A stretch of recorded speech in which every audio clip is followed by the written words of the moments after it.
Thank you for coming. This is the second Sara Turnbull visiting designer lecture series. This is a weekly lecture series, and it begins today, obviously, Tuesday, February 18th, and it occurs every Tuesday at 3 p.m. until March 25th.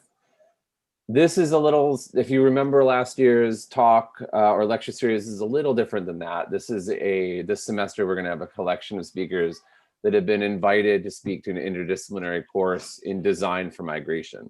So it's a very specific topic, interdisciplinary design topic.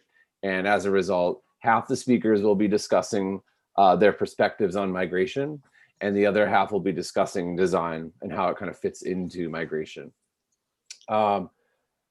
I just want to quickly introduce Professor Alicia Galvez. She's here. She's going to be teaching this class with distinguished lecturer Laura Silva from Bank of America, who couldn't be with us today because, ironically, she's in Texas and she lost power. So unfortunately, she's not going to be able to make it unless they miraculously turn on the power between now and prior to the end of this talk. But they'll be leading these talks in general and exposing their students to real world design and migration research. So you kind of get like a front row seat to what that's going to look like when you attend these lectures. I'm very pleased and very honored to introduce our first speaker today, filmmaker Alex Rivera. Mr. Rivera is a filmmaker, and he's been telling new, urgent, and visually adventurous Latino stories for more than 20 years. His first feature film, Sleep Dealer, won multiple awards at the 2008 Sundance Film Festival and the Berlin International Film Festival. Rivera's second feature film, it's a documentary scripted hybrid called The Infiltrators, and it won both the Audience Award and the Innovators Award in the next section of the 2019 Sundance Film Festival. It won Best Documentary Feature at the Black Star Film Festival, and it's currently being developed as a scripted series by Blumhouse Television. Rivera's work has been supported by the Foreign Foundation, the Tribeca Film Institute, the Robert Rauschenberg Foundation, the Open Society Institute, Creative Capital, and many others. Alex studied at Hampshire College, was the Rothschild Lecturer at Harvard University, and is currently a Distinguished Lecturer of Media Studies at Queens College. So I will now, with that, hand the virtual microphone back to Professor Galvez. Hi, thank you so much, Dave. It's such a pleasure to have Alex Rivera here today, and to have him here in this course. The foundation, the Sara Turnbull Foundation, has enabled us to team teach this course. And unfortunately, Laura Silva has been such a wonderful partner in building this and can't be here today, but she's here in spirit. And for us, it's really, the purpose of the course is to try to think imaginatively about our migration system and how small Frankensteinian policy decisions have produced this monstrosity that we have today that's so cruel and inhumane. And we're trying to think through what it would be like to really start over, maybe burn it down, slash and burn from scratch. What would we need from a migration system? Is there anything salvageable from what we have? And we're trying to bring design principles to that process and really think creatively about it. And so it's not only really fun to do, but the first person that came to mind as far as getting our thinking started was Alex Rivera, who I think when we met, neither of us had any gray hair, and I think we were both as I recall, we were both volunteering at Asociación Tepeyac, and you were making a documentary film about folks in Newburgh who were doing creative, radical things to fund ambulances and stadiums in their home community.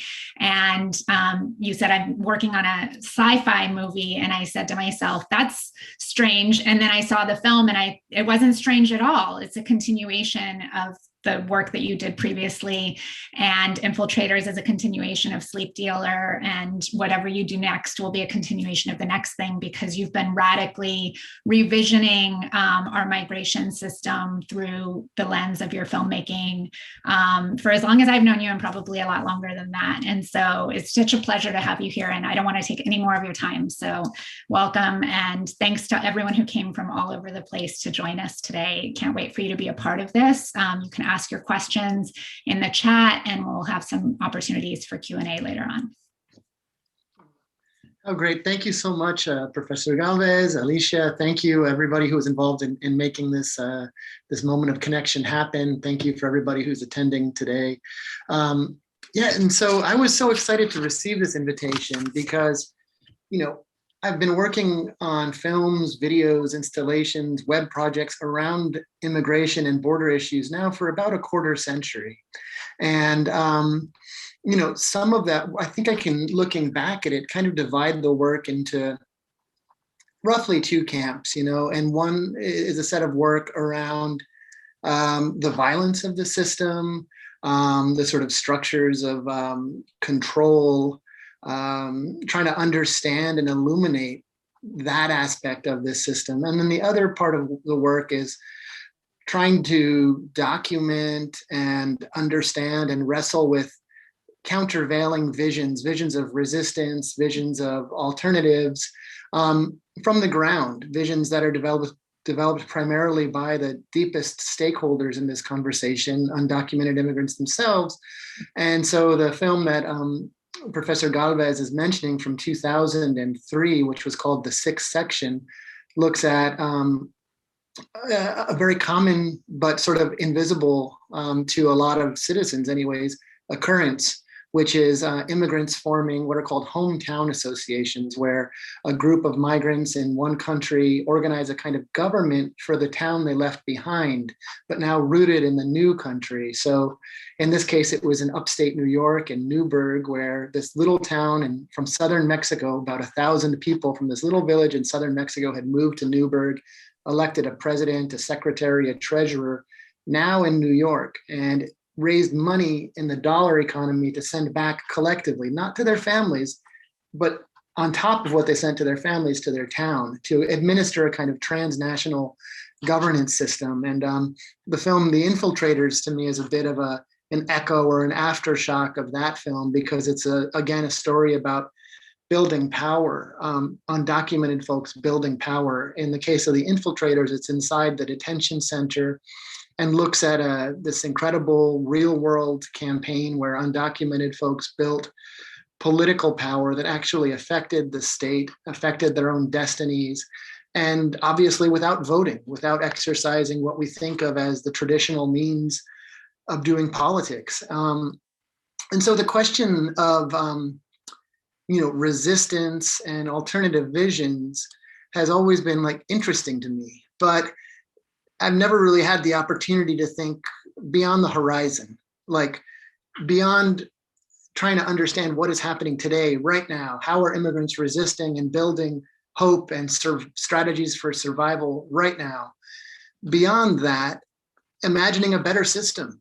Like, I've never been invited into that conversation, and I think there's reasons why. You know, it's because if you have come in your life journey to a place, whether it's because you're from an immigrant family, or maybe you saw something, or read something, whatever it is that took you in your life journey to caring about the issue of immigration, you immediately understand there are lives in the balance, and there are countless fires that need to be put out. There are countless battles that need to be fought to reunite a family, to get someone out of detention, to help someone get their papers so they can work and eat and survive. And with that kind of pressure and those stakes, it's very hard to open up space to think about a different world or a different system. It's just very challenging. And so in any case, I just want to highlight how special it is to have a space really just opened up to think about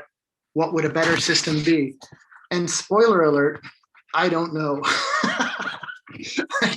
I'm not going to tell you, but I do have some thoughts. And so I wanted to, the prompt that was given to me was the question of science fiction, and does science fiction help us wrestle with these questions? I believe lots of the audience members have perhaps seen my film Sleep Dealer. And, the impetus of Sleep Dealer was to create a science fictional text reflecting on the basic condition of the alienation of labor, what Marx would call the alienation of labor. And to me, that's just the simple phenomena that in capitalism, we are born and bred into an acceptance of a transaction where a person makes something, creates something with their life energy, a house, a sweater, a cup of coffee, whatever, and that creation has value X, but that object that they've created on the market has value Y. The value of what they've created is always more than what they're paid. They're paid value X through the wage, so they're paid $1 effectively to create something that has a value of $2.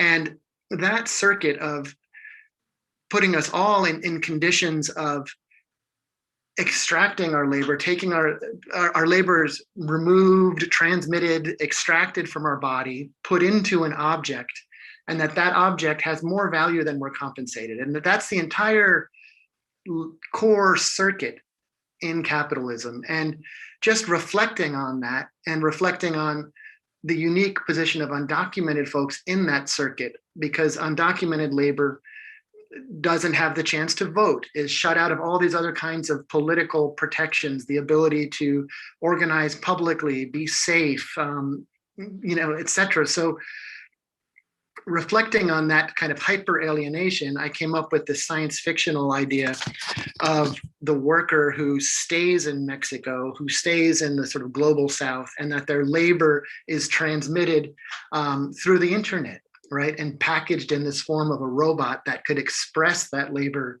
in the market of the first world, of the United States, et cetera.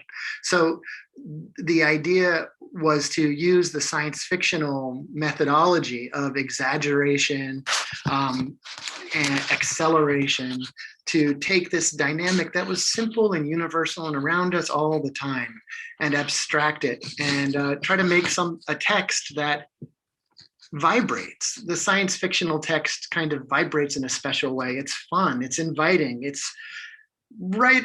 And when I say science fiction, just to take a moment, we're really talking about speculative fiction.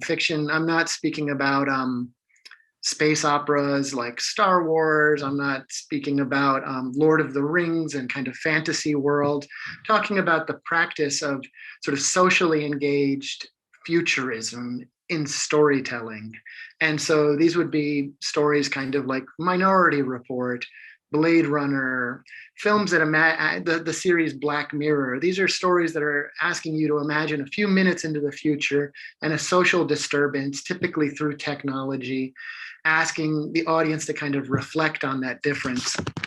And so, but the chemistry, the alchemy of making these sort of these texts that vibrate in that special way is that they have to do both. They have to both reflect on a truth, a social truth, something that the audience understands, that they recognize in their experience, but that exaggerates it and pushes it a little bit into the realm of fantasy. And if you go too far into the realm of fantasy, you're in fantasy. And if you don't do the exaggeration, then you're in contemporary drama, documentary. But so the speculative fiction space that I'm talking about and that Sleep Dealer sits in it's in a liminal space, kind of in between fantasy and reality. And for that reason, I think that type of thinking is sort of where we need to be if we're going to imagine a different immigration system. We need to wrestle with problems that we observe, but to some of Professor Galvez's framing comments, a system that is absolutely fraught and violent. And if we start with a real deep wrestling with the history of the system, which was absolutely and indisputably born out of a a settler, white supremacist impulse. The immigration control system, of course, its first expression in this country is Chinese exclusion. That's the first sort of national immigration control law in this country. The court cases that tested that in the late 1800s, really notably the case of Fang Yue Ting versus the United States. He was the first immigrant targeted for deportation. All of the kind of legal underpinnings of this system in this country are indisputably and plainly an expression of a white supremacist agenda. And the entire system descends from that impulse. And so if we're going to try to rethink it, we need to go to this liminal space, this sort of science fictional space of wrestling with the real, but going to something that we don't know, that we haven't seen. And so I wanted to start with just a couple thoughts about, well, what would be some just beginning, where I would start, what some beginning questions, some beginning values. And so I would start with like the moral question, which is, to me, what would a pro-immigrant kind of moral framework look like? What would I start with? And I would start personally with the notion that I, as a human, I don't have there's no moral way, no moral reason, no moral justification for me to tell someone else to not move, to stay put. That the freedom to move, to seek happiness, to seek sustenance, to be with a family, to me is synonymous with freedom. That I, in my own family, watching my family migrate and not migrate. Some of my family has moved, some has chosen not to move. But that choice that a person makes to move across a distance, I view that as an expression of, of freedom and the impulse to decency. And so I would start there. And I've heard of groups recently. One group I saw was using the phrase, the right to family. I find that very interesting in terms of a framework for thinking about something we might want to conceive of, the right to work, but the freedom to migrate. Now, I might put on a sidebar the difference between migration and colonization, the different ways that people move around the planet and with different impulses and agendas. But for me, I'd say that there are clear differences between the movement of a family, of an individual, of a village, and the colonial movements of agents of corporations, agents of states that seek to dispossess, to take, to control, and to extract wealth. The impulse to migrate, to seek happiness in whatever way that means, to me, I would love to see a world system that protected that welcomed that, in which that impulse was not problematic. And there's no, and again, I can't imagine a moral reason why somebody born in Chicago has the right to travel the world freely, and by somebody born in Somalia does not have that right. By what moral reason does a baby in one place have more rights than a baby somewhere else? There's no moral justification for it. And so to me, that's one thing to kind of interrogate and preserve in a conversation about a better system, is the right to migrate. But migrate from what to what?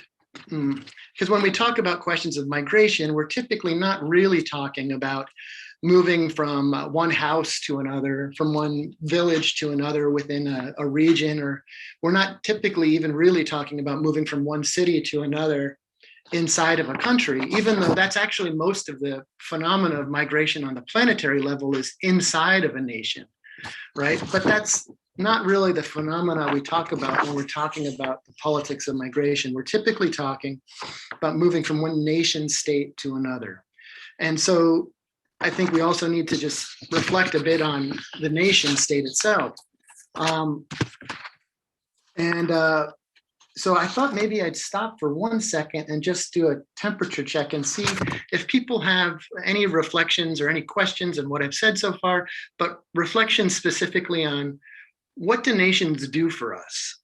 why do we, like, in our own lives, what does the nation offer us? What are the parts of the activity of the nation that we appreciate? What are the parts of the activity of the nation that we're opposed to? But just reflecting on the institution of the nation itself in our lives. And maybe if you have, I don't know, I guess maybe we could just throw a couple things in the chat, and or if people are totally disoriented or have fallen off with the Zoom thing, it's so I'm so alienated myself. Just I feel like I'm speaking to myself. So I thought let's just do a quick temperature check and see if I've said anything that's very controversial that people want to dive into real quick, or if people want to take the prompt. Yeah, there was one question, Alex. It's not necessarily related to nation states, but I do think people should comment on that. I did put that in the chat, but somebody said that you were discussing something's worth X to the laborer, the person who makes it, the manufacturer, the physical laborer, and then it's worth more on the open market. And somebody said that sounds something like game theory being the study of strategies and optimizing for multiple parties who have a stake in whatever the outcome is. Auctions are a form of game theory, i.e. valuing something as X, but wanting to pay no more than Y for it. I've taught game design before, and I think this is like game design is sort of like an offshoot, or perhaps it's underneath the umbrella of system design, which is kind of what we're talking about, right? That's kind of what this class is about. In terms of like gaming, right? And gaming being free movement within a rigid system, right? Could you comment on perhaps migration as it exists as a system, as a game, in terms of people looking for the optimal outcomes? I mean, does that have anything does that have any say in how migration plays out? I agree. It's the immigration system in this country is founded on white supremacism, but as it's sort of expanded, are there other elements? Are there other factors in play that have anything to do with this? Yeah, I think to talk in detail about the immigration system we have in terms of, for example, the asylum system, the process for applying for asylum versus the process of applying for a visa and a green card, and all the different kinds of portals that exist for people to kind of come into the American system formally. The question of folks who've come through different processes, whether as tourists and overstayed their visa, or whether entering outside of a port of entry. I suppose you could map all of that out in a sort of game theory kind of way. But I think what I would, and that would definitely take the whole hour we have. But I think what I'm interested at is that in getting at is this idea that at a deep sort of planetary level, that game doesn't have a moral basis in terms of just the life effect of being born in one place versus born on another place, that we don't. I've never heard a strong argument morally for why somebody born in El Salvador has to stay put there. Why somebody born in this country has the privileges of being born here. It doesn't make sense to me. So I'm so I think there's there's definitely a lot to do to just understand the system we have, to understand how it was played as a game, what the balances are in terms of the different parties involved in the system. But I'm interested in kind of just interrogating the moral impulse of the entire thing. There are some. Yeah. I was just going to say, it's interesting to think too about what these metaphors of games do kind of for our thinking about your question of the nation, right? Like, is it a lottery? Is it a game of chance? Is it a lottery that you're born in one place? Is it an illusion that we think we can game out scenarios, like who's empowered and has whatever kinds of capital to to game out different kinds of scenarios that are, beneficial in some way, versus other people who are, blocked at all turns from doing that. There's some responses in the chat that sound slightly bittersweet, right? So Tony Ann says, one hopes nations maintain peace and security. The one hopes at the beginning of that to me indicates that, maybe like that maybe there's a question, do nations maintain peace and security? And Kevin says the benefit is quote unquote stability. And so what do you think, Alex? Like, do any of the does any of the hype or the PR that we're fed as far as what nations do for us, in your experience and reflections, actually match the reality? Yeah, well, I mean, I think all of these are great reactions, and broadly, what does the nation do? I mean, I sometimes don't fully know. I think about my own contacts with the federal government versus local governments.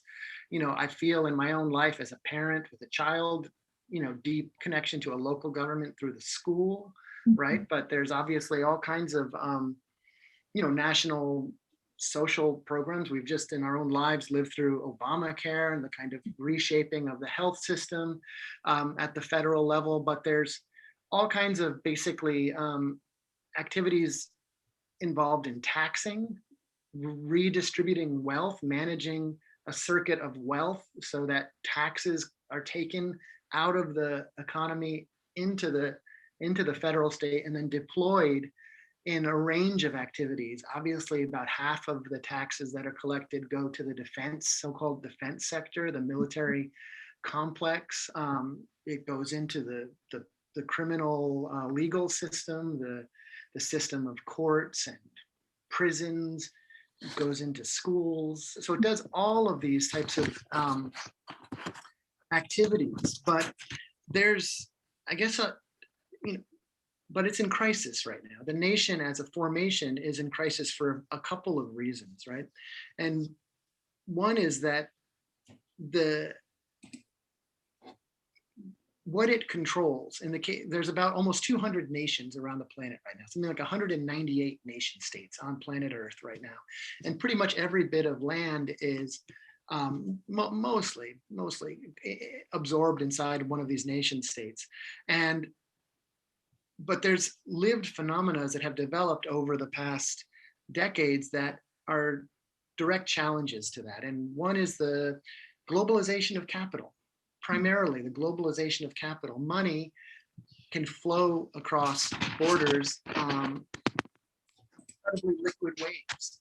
And, that translates into a giant challenge for any nation, because if the wealth that is produced inside its borders can just leach out and go somewhere else and not be taxed, it reduces all kinds of powers that the nation has, its ability to tax and spend on social programs, and also its ability to give shape to the economy. What sectors do you want to allow to grow? Which ones do you want to take from and push into? But so the fluidity of capital creates a crisis for the nation. On the sort of lived experience side, obviously the internet, this medium that we're having this conversation through right now, opens up all kinds of geographic lived experiences. So obviously Facebook has almost 3 billion users right now. That's almost half the planet. There's no borders in that experience that has been built. And the products that we touch, probably the clothes you're wearing, much of the food you eat, the computer that you're looking at right now is also built in a globalized system of production and transport. And so the nation state as this kind of unit, several hundred years old, not actually that old, is sort of sitting inside this storm of borderless activity. And inside of that storm of borderlessness, the migrant who's born in a certain place with a passport, they're the only ones in this entire system that's told you got to stay put. Apple, you can do whatever you want. Nike, you can do what you want. Move, build your factories where you want. Capital, transmit where you want. The migrant is kind of lonely in this experience as the only one being commanded to respect borders, to stay put. And so those contradictions are apparent.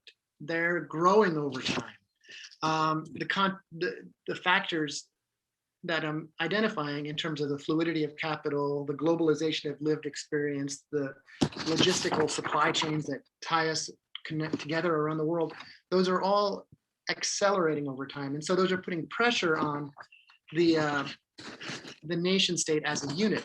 But I guess to reflect on what would a migrant-centered system look like is to go to the realm of science fiction, almost the impossible. And I'm not sure who said it, but someone said, it's easier to imagine the end of the world than it is to imagine the end of capitalism. And I'd say the same thing about the end of the nation. It's almost impossible to imagine an alternative.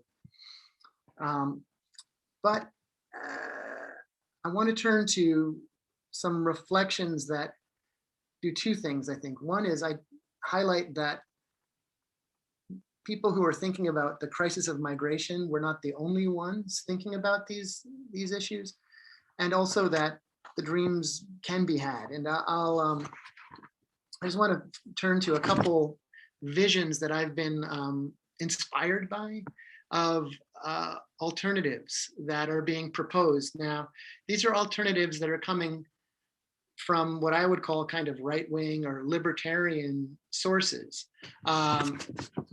And I think for a few reasons that we can explore, but one, but I'll just go through them and maybe they'll be provocative in our thinking. And one is the notion of these enterprise zones. I'll put in the chat here a link to an article about a proposal coming right now in the state of Nevada here in the United States to allow corporations to buy huge chunks of land in the state of Nevada and establish their own governments.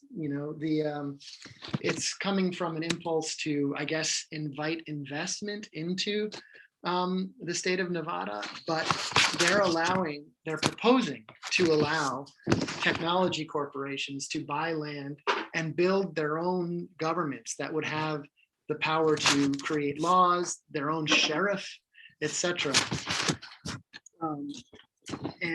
This is a phenomena that has been kind of recurrent, sort of mushrooming around the planet, where different technology companies, notably Google, have been trying to broker deals where they can basically make autonomous zones to kind of create so-called cities of the future, but where they would actually take the power to create their own legal bubbles of corporate legal structures, autonomous zones. Another example, a little bit further out, is seasteading. There's this kind of growing conversation, again, led largely by technology companies and people around them, to create a system of what they call kind of startup nations out at sea. So in international waters, the idea is you could build a platform or permanently station a cruise ship and build a new nation, a new legal foundation, a new body that could control migration, that could regulate commerce. And the rhetoric, if you look at it, a lot of it is led. There's an institute in San Francisco called the Seasteading Institute, which is funded by Peter Thiel, who's one of the billionaire founders of PayPal and Facebook. But he's been putting money into this visioning process of imagining a world of multiple new nations out at sea. And the rhetoric they use is of startups, the idea that part of their framework is that the reason people are unhappy or unsatisfied with their governments is because there's no competition. And if you could have out at sea a bunch of new nations starting up and competing with the old nations, everyone would help everyone. And if you didn't like nation one, you could just float your house and your family into nation two and join that nation. And it sounds totally science fictional, but is being built right now. There's a couple of these projects that are actually material right now. I'd also point to Bitcoin and the creation of the system of cryptocurrencies as, for people who aren't familiar with it, is just some of the basics of it, but it's a system of creating a kind of token, a unit of value that is borderless, a kind of money unit, if you will, but that is not created by any nation, that is transmissible globally and not owned or controlled by any state. And obviously, in terms of the earlier comments about the fluidity of capital across borders, the Bitcoin system is that in its truest manifestation, where money is not only flowing from like an American bank account to a Swiss one, but there is no bank account. There's just a global spider web of value transmission, fully disassociated from any nation state. And I think as of today, hitting about $1 trillion of value pulsing through that network. And so I think none of these, examples really shed much light on what a just migration system would look like, what a migration system without punishment, without violence would look like.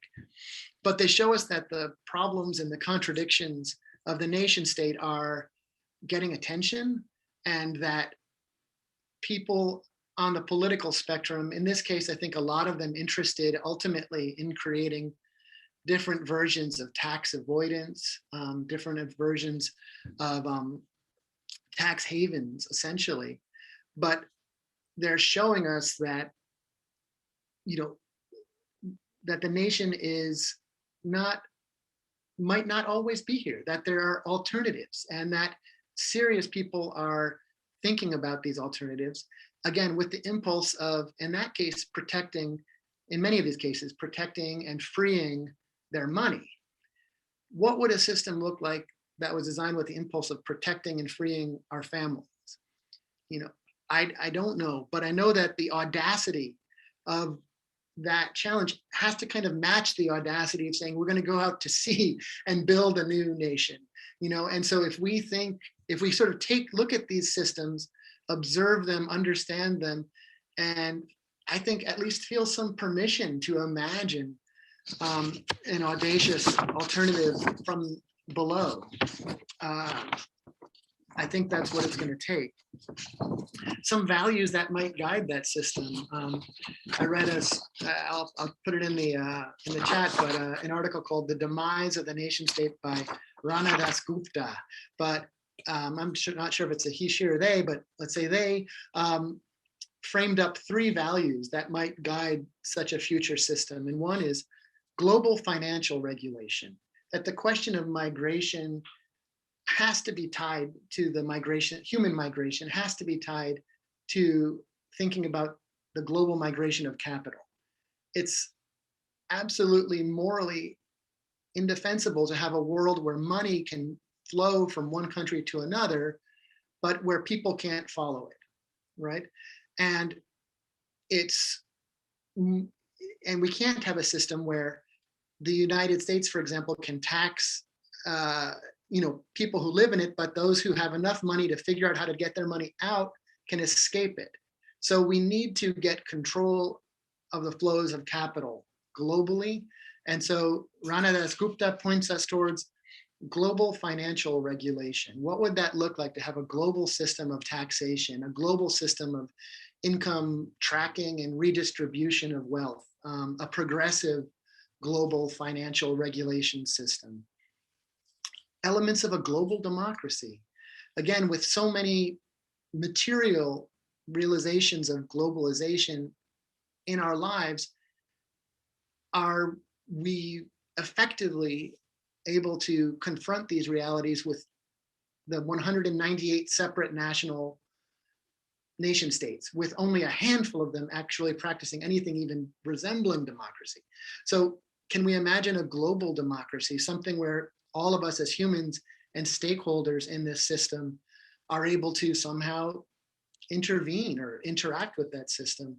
And new concepts of citizenship, right? That we are in a transitional moment where, as I mentioned, so many things are globalized, so many aspects of our life are globalized, but our citizenships are localized and exactly upside down, where the people who are the most powerless, who have the most logical reasons to move, to seek happiness, are the ones who find themselves trapped behind militarized border walls. And that system is untenable. And so we need a new concept of citizenship. And that new citizenship has to dovetail with these other gestures, larger, more comprehensive systems of democracy, more comprehensive systems of financial regulation. So the problems I think that we're confronting when we think about the current system we have, its shortcomings and the possibility of imagining something else, those problems are massive. We all know, lives are on the line, but the crisis, it's all too urgent, and there's too much on the line to not confront it with radical dreams on the scale of science fiction. So I guess I'll leave it there. Hopefully we have maybe a minute or two to chat, and just thank you so much this is the first time I've ever framed up any of these thoughts. And so I'm really just grateful for the invitation and for your patience with my, kind of slightly rough framing of these thoughts. But anyways, thank you so much. It's such a privilege to hear you, talk about something in this stage, right? I mean, that's such a privilege for us. And then later on, we can see what you make of it after you hammer it into a film or something else. I was wondering if you could, you said at the beginning, speculative fiction. You gave an argument for speculative fiction, which I found to be really powerful. And it just occurred to me there's a rhyme in terms of kind of speculative capital, and the way that so much of what's going on with capitalism these days is about futures. And even the word futures is kind of being hijacked and monopolized by a very narrow capitalist sense that's really about vulture vampire style kind of gaming of potential destruction, and how certain people can short the futures of the rest of us. And so I'm just wondering how you see, like, the vision you just laid out and the values you just laid out are so powerful. How are we going to achieve that? Is these right-wing libertarian enterprise zones and seasteading, there's so much of kind of the futuristic thinking that's been co-opted by corporations. And so how do we get the space, the rest of us, to engage in this kind of futuristic activity in a larger collective way, I guess? Yeah, I mean, I've always, I believe that when you have a system of violence and inequity, that the challenge to it and the solutions and the alternatives against it arise from the people who are being hurt. So the civil rights movement led by Black folks who are being told you can sit here, you can't sit there. It's so. So I think that the massive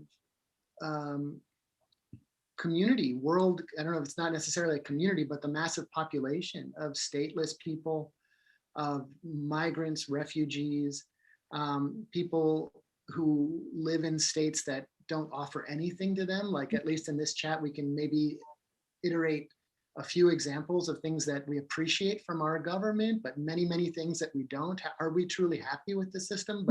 But people who whose lives are being wrecked by this system of migration control, I think will be the ones to ultimately work out and enact, because I don't think these kinds of alternatives are typically written up on paper and then implemented.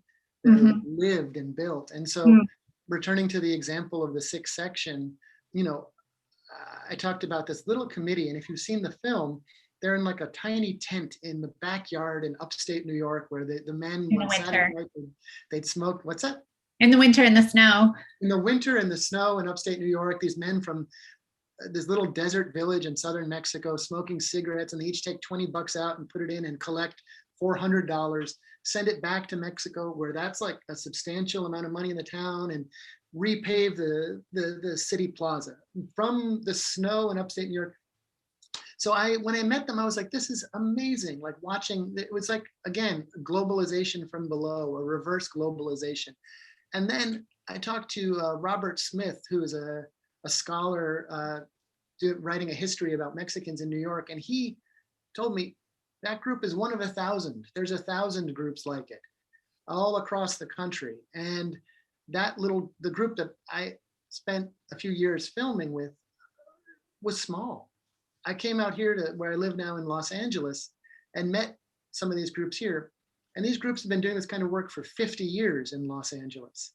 And they've organized into federations. So the state of Zacatecas, for example, has something like 60 of these little committees representing little towns in Zacatecas. Now here in Los Angeles, 60 of these groups. And they each have a president, a secretary, a treasurer, each administer many tens of thousands of dollars for their town. But then they've elected a regional president here in Los Angeles who represents those 60 groups. And then that man is, it was a man when I met him, he's speaking for something like $4 million of direct investment in Zacatecas from the Los Angeles region, a federation, right? And I attended a meeting where he sat down face to face with the actual elected state governor of Zacatecas. The man who was the federation president here in Los Angeles worked in an auto body shop by day. By night, sitting down across the table, who on this call could sit across the table with Andrew Cuomo? You know what I mean?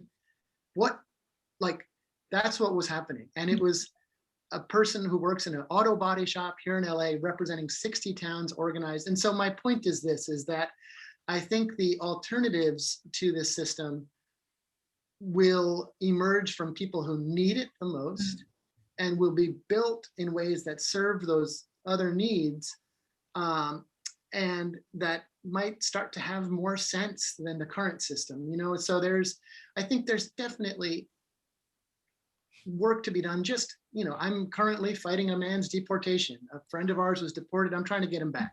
I'm trying to find a lever of power at the Department of Homeland Security to pull, a congressional office, whatever I can do. You have to do that daily work we all have to do it to survive, to be happy on the daily. But at the same time, I think looking to these communities that are the most affected by this current system and its shortcomings, trying to understand the solutions they are building and proposing, and learn from them and see what can be done to accelerate them. And then maybe there's ways in which something like cryptocurrency, is there something that system offers the diaspora in a way? I don't know. I'm not sure. These are things that are going to take a lot of time to talk out. There's a couple of questions. I've noticed a couple of comments that are somewhat despairing about this idea of the end of capital or the end of nation states. And one of them is that it would be a political, economic, and logistic nightmare. That's one. And then there's another that says, if the end of the world is more probable than the end of capitalism, what would happen if capitalism really did end? I feel like a very similar system will be put in place. And that just, before you respond, that kind of reminds me of that Milton Friedman quote, and I have it here: only a crisis, actual or perceived, produces real change. When that crisis occurs, the actions that are taken depend on the ideas that are lying around. So I suppose, it kind of follows up with what you were just saying, is that the people who will make the change are the ones that are in pain the most. Like, they're the ones who will drive the change and who are currently driving the change. Do you think that if a crisis does occur, talk like GameStop times 1,000, right? Will people have empowerment? Will the people have empowerment to actually make a better system from what's lying around?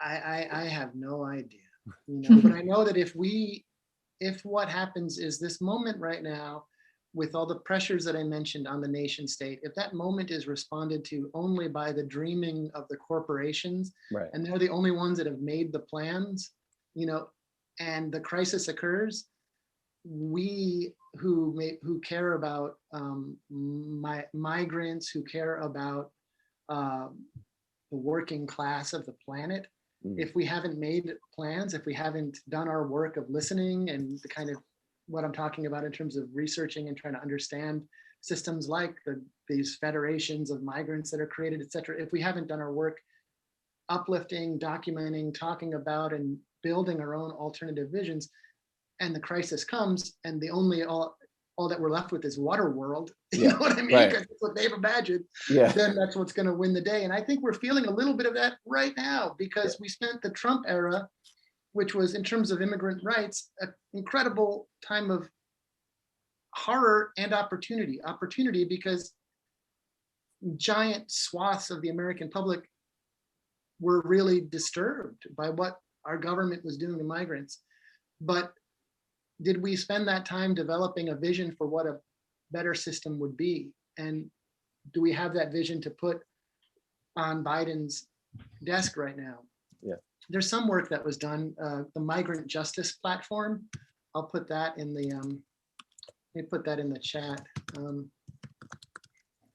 We have, one of the things I'm most delighted about today is that we have a bunch of artists who've joined us today. Amalia is a playwright, and we have Andrea Arroyo, who's a painter, and Miguel, who's a poet.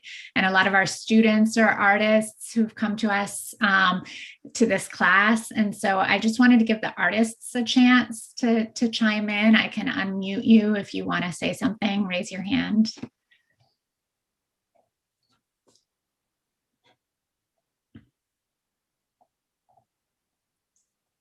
The artists have to save us, so Amalia.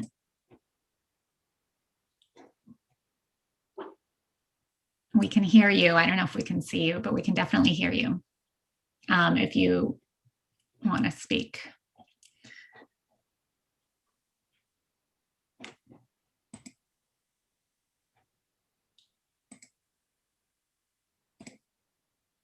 Amalia, can you hear me?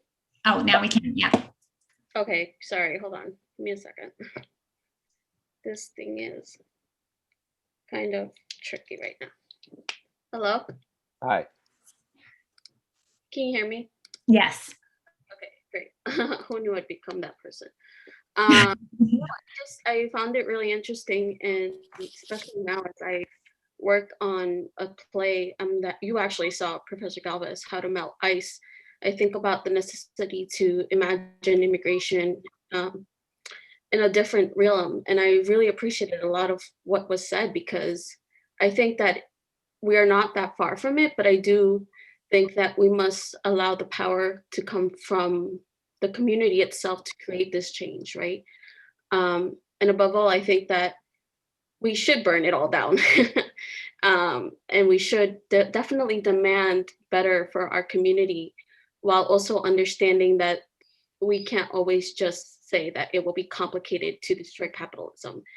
I think that that would be the argument over and over again. But in terms of writing about this, it's exciting to see different types of approaches and different imaginations regarding this very real problem.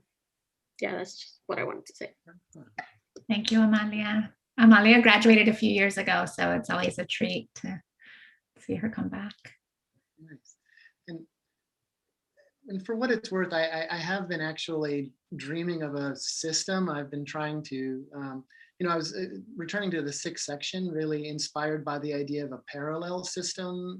I think of also the Black Panthers, and, obviously when a lot of the iconography of the Black Panthers that's endured is the aesthetics and the fact that they had guns, but a lot of their power building was building systems like a breakfast program, but in the way that the sixth section and these kind of hometown associations created political power so that one of them could sit across the table and negotiate with the actual elected governor, was by creating systems that satisfied people's needs in parallel. So they didn't destroy the state of Zacatecas, they just built a better one in parallel, that could compete with it. And political power in the Mexican village, for example, that I spent time doing this work in, this kind of binational village, you see the political power, the nature of patronage, right? Who do people in the village look to?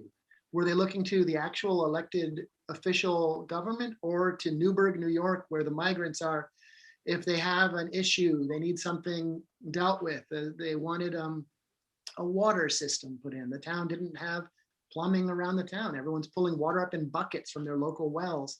They look to Newburgh, New York. And so my point is that I think that perhaps, other systems, other sort of national models, and again, to get back to the question of, well, what is a nation? I've been wondering, could we have a nation without land? Could we make an America 2.0, a second attempt at this democratic experiment, but administered digitally without borders to it? How could, would there be a way of creating circuits of taxation and redistribution of wealth that people could kind of enter into and have a social bond to each other and redistribute wealth and get some of the benefits of being in a nation without the problems of territory? And anyways, I do actually have a kind of like white paper I've been working on, because I'm interested in spinning it out in a science fiction precisely, but also maybe in a material way. I don't know. Anyway, long story short. So you're going to give us a film and a proposal for a new way of organizing. There you go. There's a lot of talk about basically things sort of like what I'm spinning out, this idea of nations without land and the part of a nation which is an economic space, the part of a nation which is a taxation space and a redistribution space. Some of this is being, spoken about in the crypto currency realm, but a lot of it, again, with very libertarian impulses rather than impulses towards what I think is kind of the main healthy function of a nation, which is to redistribute wealth and create a kind of progressive taxation system. And I haven't really seen a lot of writing about a progressive crypto state, if you will, but that's sort of where we need to crowdsource any citations on that. Andrea, you can go ahead. Hi, Alex. Long time no see. Long time no see. I know. I really appreciate your perspective, and all I want to say is really that real change requires exactly this, and it's imagination and creativity. So thank you. Oh, yeah, it's so good. Saludos a Felipe. Gracias. Igualmente. Gracias. Y pésame por todo. Thank you so much. Gracias. Yeah, I would just want to like tack onto that the first stage in any sort of design project is just brainstorming, right? It's just like ideation and thinking about different ideas. There's sort of like the business end of it. You have to look at the stakeholders and the people who are going to be involved and what they're after and what their user journeys are going to be, whatever you want to call them. But then there's just like straight up creativity that has to be engaged in before anything can sort of be acted upon. And that can be a really ugly, sort of frustrating and tumultuous experience, but it can also be, it's where you get the gold, right? And then the rest of it's just work, implementation, prototyping, and, et cetera. So I think it's great to even just approach this class from that perspective, right? This sort of creative thinking space, for sure. There was actually a question that was sci-fi the only genre you had experimented with in film to help illuminate some of these more deeper real world issues that maybe were off of most people's radars? Were there any other genres possibly? So I mean, I actually started in documentary. That was my very first film in 1994. Was a documentary, and in the mid 1990s, you're talking 27 years ago or whatever, 26 years ago, was the technology of the camera was changing. It was just becoming small enough that you could carry it, and there were all these kind of personal documentaries that people were making because they could take cameras home, they could take cameras into like anywhere, and so all of a sudden there was this flourishing of personal films. And so I made a film about my dad called Papa Papa, and when I watched my dad, he watched a lot of television, and at first I was like, how am I going to make a film about my dad? He just stares at the TV all the time, and I started to think about basically the TV as a kind of portal, because my dad's from Peru. We lived in upstate New York, and I started to think of the television as a technology of remigration, of return, a way that he could return to a sort of mediated version of his homeland. And so this film that started as a documentary, I started to think about my dad kind of floating in a third space, like physically in New York, mentally in Peru, but only able to go there really through images, and kind of living in an in-between space of images. And so that documentary ended in virtual reality. I did a virtual reality reproduction of my dad's hometown, his neighborhood in Lima, Peru, right? And so I built this place called Virtual Lima. And so this keeps happening to me in my life, where I might start wanting to look at reality and then realize that the best way to describe it is through science fiction. So I'm kind of like in between the genre of documentary and science fiction, but it's only because the world we live in right now, and I think especially and in an exaggerated way for transnational communities, for migrant communities, technology plays such a huge role that, like, to wrestle with the reality of a worker from a small town in Zacatecas who's here in LA, who's sending back money through digital systems, who's connecting to his or her family through video chat, who's inside of a context of global, transnational, predatory cyber capitalism. To do documentary work sincerely, you end up very close to the realm of science fiction, And so those are sort of the two modalities that I've been working in right now, and I'm currently working on a new science fiction film concept, but reflecting on surveillance and immigration control and all those kinds of things, but through the genre of sci-fi. You want to give us a couple more sentences as a teaser for that new film? Yeah, I finally got my first Hollywood kind of writing job, and so I've been hired to write a science fiction Zorro film. And so I'm doing like a near future reboot of the Zorro character. That's exciting. Yet, and but yeah, so taking some of this, and it's I'm happy for it because it's an original concept I developed, and all along the lines of almost everything we've been speaking about in this conversation will be present in this script. Cool. But in any case, I see that we're wrapping up, and I want to thank you all again thank you so much for inviting me, Alicia. Thank you. And it's such a treat to hear you talk and open up our imaginations for so many new ways to think about all of these issues. And I'm sure that I'm not the only one. I'm sure all of us on the call are just super excited to see what comes of that next film and to trace some of these ideas as they manifest on the screen. So thank you so much. It's just really such a wonderful privilege to talk to you today. Well, likewise, and I hope there's more conversations. I'll keep track of the schedule of events. Yeah. I'm really excited by what you all are doing in this class. So thank you so much. And thank you. I'm putting another link on Seasteading into the chat. Oh, wonderful. Thank you. All right, folks. And everyone who's thanks so much. And everyone who's here is invited to join us in subsequent weeks. So the same place that you signed up for this link, you can sign up, or maybe you already did for the coming weeks. And Marco Saavedra, who is one of the protagonists of The Infiltrators, will be here in a few weeks. We have a wonderful lineup of speakers. So please continue to join us. Thank you, everyone, for being here today. Thank you, everybody.